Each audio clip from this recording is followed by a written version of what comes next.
Recado Podcast Ação Climática Inclusiva. Sejam bem-vindos ao podcast. Hoje vamos falar da acessibilidade e inclusão de pessoas com deficiência nas atividades da educação ambiental. Estou com uma educadora ambiental. Bom, mas antes, eu sou Rafael Bata, tenho uma camisa vermelha, né? Xadrez azul, branco, não é? Tenho calça jeans azul, tenho óculos, careca como sempre e também uma barriga avantajada e sou bonito.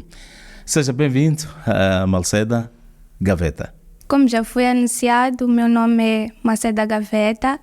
Eu sou estudante do curso de licenciatura em Educação Ambiental e estou no início da minha carreira como ativista ambiental. Estou vestida de uma blusa de mangas compridas cor-de-rosa, tenho uma saia branca com flores pretas e tranças pretas com miçangas castanhas. Exatamente. Também é bonita, não é? Estamos a rimar, não é isso? Somos bonitos, isso é que é muito bom. Ok, o tema que nós lançamos aqui, o que é que nos oferece dizer? Primeiro falarmos dos conceitos, né? A acessibilidade e também falar da inclusão, por aí em diante. Este tema sugere-nos 3 conceitos básicos antes de aprofundá-lo. Primeiro temos o conceito de acessibilidade, o conceito de inclusão e o conceito de educação ambiental. Quando falamos de acessibilidade, falamos de garantir que todas as pessoas tenham acesso a um determinado espaço, a um determinado produto, a um determinado serviço e as informações de forma igualitária. Quando falamos de inclusão, nós estamos a falar que nós devemos aceitar e valorizar as pessoas como são, como elas realmente são, e assim vamos nos permitir conviver e partilhar experiências com pessoas que são diferentes de nós. Agora, educação ambiental é um processo contínuo de transmissão de conhecimentos, valores, comportamentos, atitudes que tem como objetivo final tornar o homem uma versão mais sustentável. Exatamente, gostei. Bom, podemos começar aqui na acessibilidade, na educação, falamos de educação ambiental.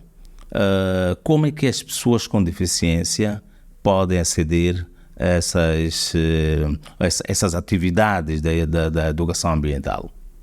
Tenho a dizer que algumas vezes as atividades de educação ambiental não são suficientemente inclusivas.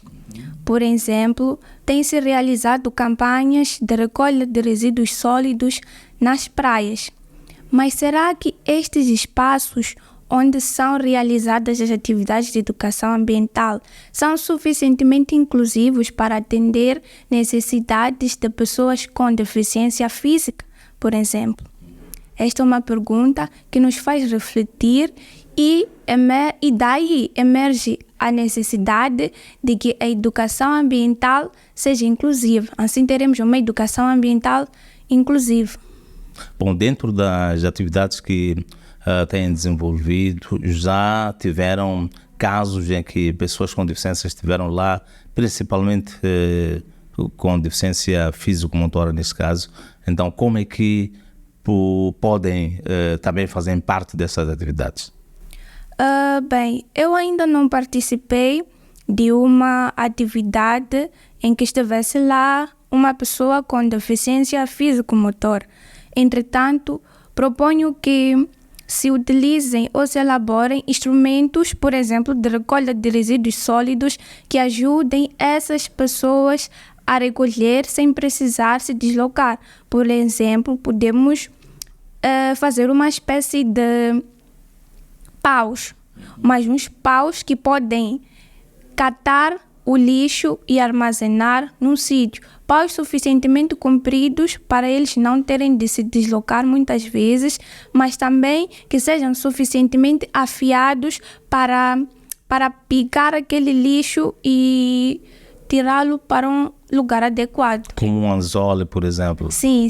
Então seria uma espécie de pesca, mas pesca de lixo. De lixo, já também gostei. Uma boa ideia, não é? Sim, porque pessoas com deficiência também devem estar nessa educação ambiental para que o mundo, como disse, seja mesmo para todos e possamos viver num ambiente saudável. É verdade. Exatamente. Bom, falamos da inclusão, como disse, poucas vezes é incluída a pessoa com deficiência nessas atividades ambientais. O que é que nos sugere, por exemplo, a questão das valas de drenagem que a população tem colocado lixo? E quais são as consequências disso? Bem, em primeiro lugar eu quero pedir a todos os educadores ambientais ou ativistas que trabalham nesta área que optassem por abordagens mais inclusivas. Durante a transmissão de mensagens, nós devemos sempre lembrar que temos um público-alvo vasto e com diferentes necessidades. De seguida, dizer que todo o ser humano precisa ser educado sobre as questões ambientais. Falava sobre a questão do descarte inadequado de resíduos sólidos que, consequentemente, vão cair nas valas e bloqueiam a passagem da água das chuvas, por exemplo. Se calhar, essas pessoas não sabem que não devem deitar resíduos sólidos. Não tiveram uma educação desde criança que focasse nestes aspectos ambientais. E isto é comum. Por exemplo, tenho a história de uma colega que diz que recentemente estava no Chapa e estava lá um pai e o seu filho. O filho estava aí a tomar um sumo e quando terminou, o pai disse: deita lá isso aí. O menino devia deitar a embalagem, o pacotinho de sumo pela janela. Isto para dizer o quê? Que muitas pessoas não sabem que não é correto descartar um pacotinho de sumo, por mais pequeno que seja, no ambiente. Então, eu sugiro que para combater este problema, as abordagens de educação ambiental sejam mais inclusivas e mais abrangentes, adaptadas a cada contexto e a cada comunidade. E a cada tipologia de deficiência. Sim. Porque muitas vezes aquilo que disse há pouco, temos notado nos transportes públicos, não é? E a pessoa está no seu carro, não é? Está aí na via pública e depois lança uma garrafa, qualquer coisa que seja, e diz: na África do Sul isto não se faz. Então há uma necessidade da nossa sociedade moçambicana ser educada para saber que nós temos que nos valorizar, porque as pessoas dizem: na África do Sul isso não se pode fazer. Então, olhando nessa questão, qual é a estratégia que podemos usar para que a sociedade possa entender que fazendo isto está a criar um problema que pode virar contra esta pessoa que está a fazer isto? A educação ambiental tem metodologias específicas, mas que devem ser implementadas de acordo com o contexto. Para resolver esta situação, eu proponho a metodologia de educação ambiental participativa, que consiste basicamente no envolvimento da comunidade para a resolução de problemas ambientais. Vamos, por exemplo, sentar com essa comunidade, primeiro transmitir a informação de que essas ações não são ambientalmente saudáveis e de seguida, junto da comunidade, propor soluções. E ainda no que falava sobre o fato de dizermos que na África do Sul isto não é permitido, mas aqui nós o fazemos, é de louvar a iniciativa de alguns restaurantes e hotéis que agora têm trocado materiais de origem plástica para materiais de papel. Estive há pouco tempo, papel e vidro, na verdade. Estive há pouco tempo no Polana Serena Hotel e percebi que eles lá já não dão água em garrafas plásticas. Eles dão água em garrafas de vidro e se, por exemplo, estamos numa mesa redonda de 10 pessoas, eles colocam lá copos que é para cada um se servir e assim contribuem para um ambiente melhor. Melhor, exatamente. Isso é que devia ser replicado para todas as áreas, não é, do nosso país. E também, fazendo isto, quando falamos da educação ambiental, vamos desaguar na questão das mudanças climáticas. Exato. Porque sempre quando temos esses problemas, vamos supor, as valas de drenagem ficam cheias quando há chuvas intensas, não é? O que é que acontece? As estradas, neste caso, ficam alagadas, cheias, pessoas com deficiência físico-motora não conseguem se locomover porque as estradas estão cheias. Se calhar é exatamente aqui que nós podíamos olhar para essas pessoas não deitarem lixo nas valas de drenagem. Queria antes também definir o conceito de mudanças climáticas, porque falamos muito, as mudanças climáticas já estão no centro das atenções, mas há que clarificar o que são mudanças climáticas. Então, mudanças climáticas são alterações nos padrões considerados normais da temperatura e do clima ao longo de um determinado período. Há dois aspectos importantes a levar em consideração na definição de mudanças climáticas.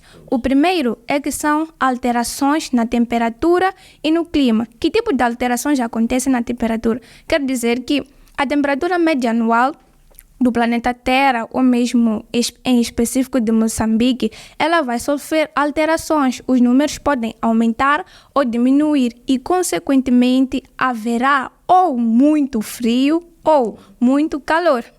Exatamente. Agora, quando falamos de alterações no clima, estamos a dizer que pode chover numa época em que não deveria chover e na época que deveria chover, não chove.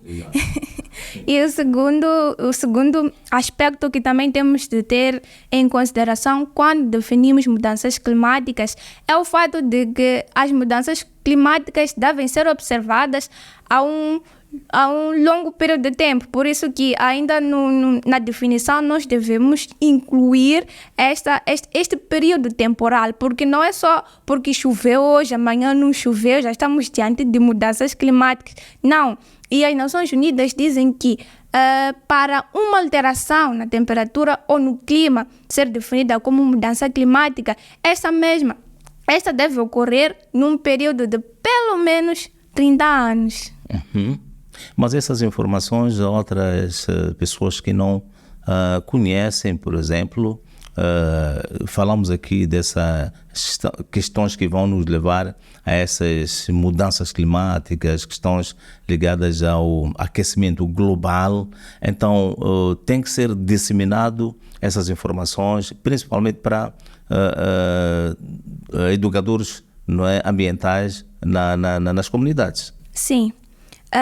Essas informações sobre as mudanças climáticas, o aquecimento global, as causas, as consequências e os fatores que contribuem devem ser disseminados para as comunidades, assim como para as comunidades rurais e para as comunidades urbanas. E não só, a disponibilização dessas informações deve ter um caráter inclusivo. Estamos a fazer um vídeo, poderia constar lá um intérprete ou alguma legenda que facilitasse as pessoas com deficiência auditiva, pessoas com deficiência visual, a também perceberem esta informação. Tem outro exemplo que também é a disponibilização de materiais didáticos, como, por exemplo, livros em braille. Então, bem, é uma experiência que viveu logo quando esteve no CREI da Macia, não é? Sim. Também esteve lá, tem muita experiência nesta área, né? Porque quando há uma palestra numa comunidade, não se olha para pessoas com deficiência auditiva, né? Procurar-se um intérprete de língua de sinais, como disse, para trazer aquela informação para esta comunidade ou estas pessoas, para elas também saberem o que é que devem fazer para evitar os problemas ambientais. É verdade, eu sou fruto do CREI, a Escola Centro de Recursos e Educação Inclusiva, Eduardo Mondlane, na Macia, distrito de Belém, província de Gaza. Fiz lá o meu ensino primário, secundário e convivi com pessoas com e sem deficiência. Foi uma experiência muito boa e construiu a pessoa que eu sou hoje. E também fala em língua de sinais. Sim, sou fluente em língua de sinais. Então é uma boa iniciativa lá nas suas palestras, não é? Falar se há uma pessoa com deficiência auditiva e pode trazer a informação oral e também em língua de sinais, para permitir que essas pessoas também possam beber da sua experiência, para que o mundo seja inclusivo, na verdade. É verdade, tenho também algumas noções de Braille. Se o Bata quiser me escrever alguma mensagem, alguma carta em Braille também, pode. Opa. Já é muito bom assim, né? Então, isso é muito importante. Há uma questão que também gostaria de colocar aqui, a questão dos ecopontos, não é? Sim. Não estão em todos os locais, não é? O que é que está a falhar? Porque isso também ia melhorar para que a sociedade possam colocar o lixo nos seus locais, neste caso. Sim. Uhum. A questão dos ecopontos é um bom tema para se trazer à mesa, ainda falarmos de educação ambiental. Bem, existem já algumas iniciativas que têm em vista colocar ecopontos na cidade de Maputo, província de Maputo, assim como em outros pontos de Moçambique. Entretanto, se estiver aqui alguém a me ouvir que está envolvido em projetos de alocação de ecopontos, eu gostaria de sugerir que nesta alocação de ecopontos pudesse se colocar ali uma descrição de que tipo de materiais é que se devem depositar ali, porque só colocamos as cores e muitas das vezes as pessoas não sabem. Exatamente. Que esta cor simboliza o papel, esta cor simboliza o plástico e se possível também poderia se colocar em braille. Isso. As pessoas com deficiência visual. As pessoas com deficiência visual podiam ter a possibilidade de ler para identificar em qual dos ecopontos devem depositar papel, metal ou plástico. Isso ia ajudar muito, não é? Para não acontecer, por exemplo, nas ruas nós encontramos contentores que deixam tudo lá.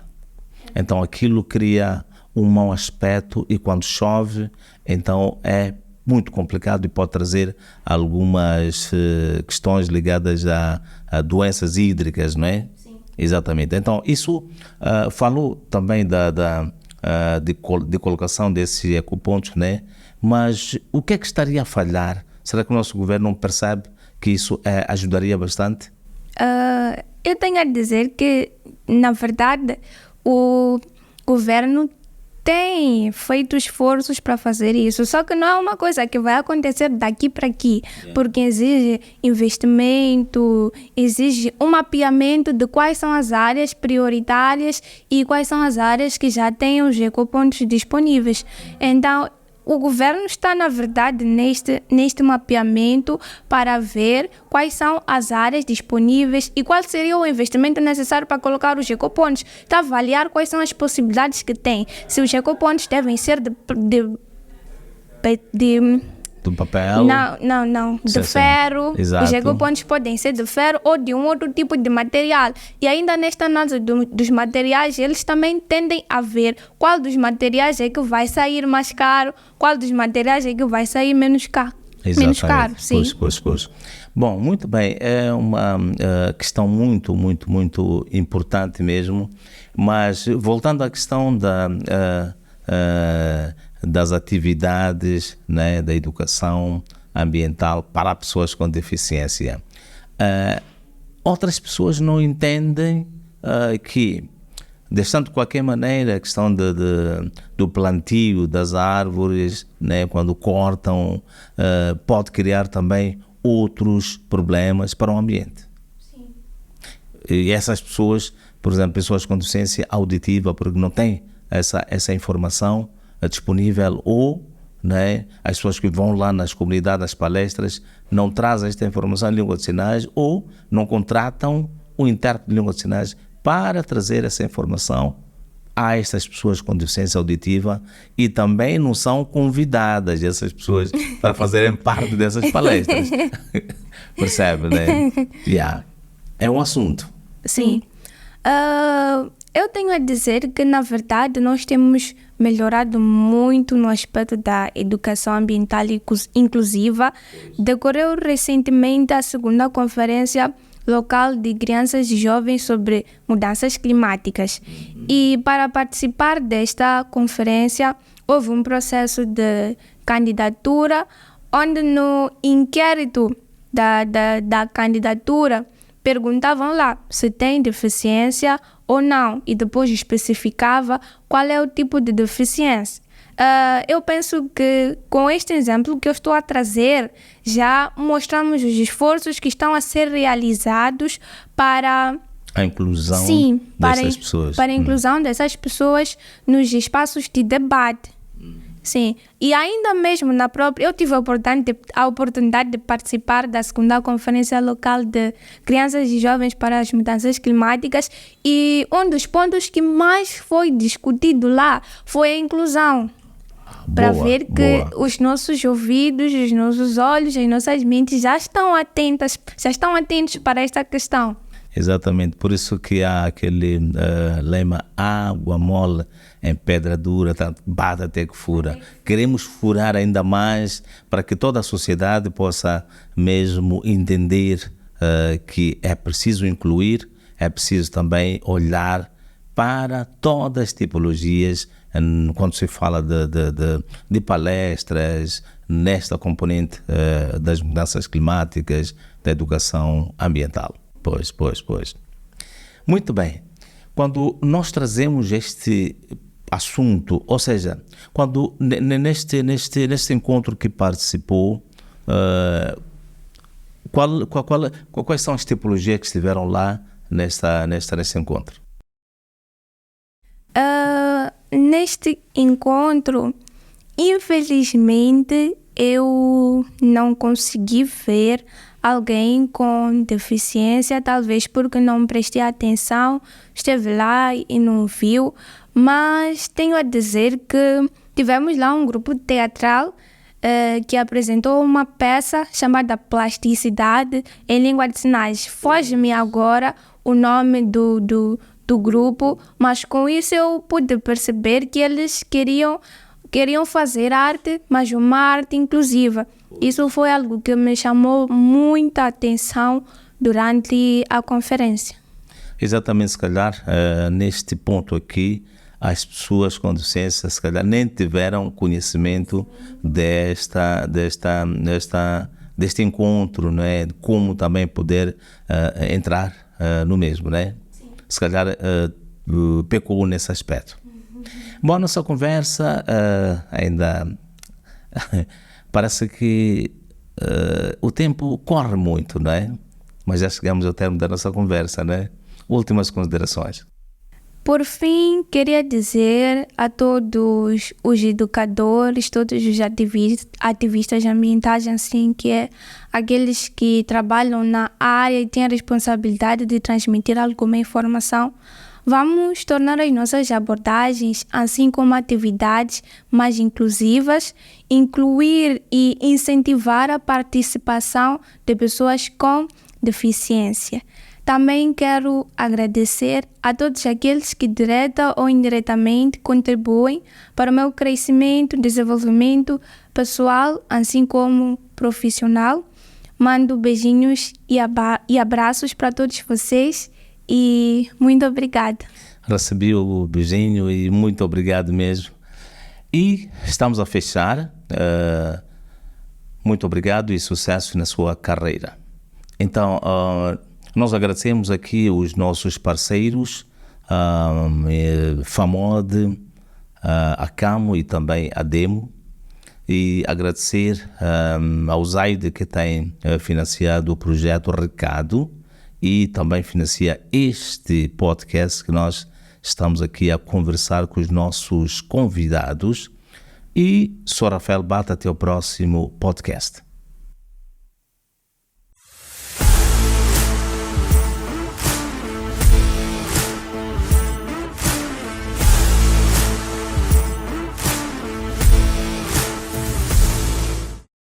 Este podcast é financiado pelo governo americano.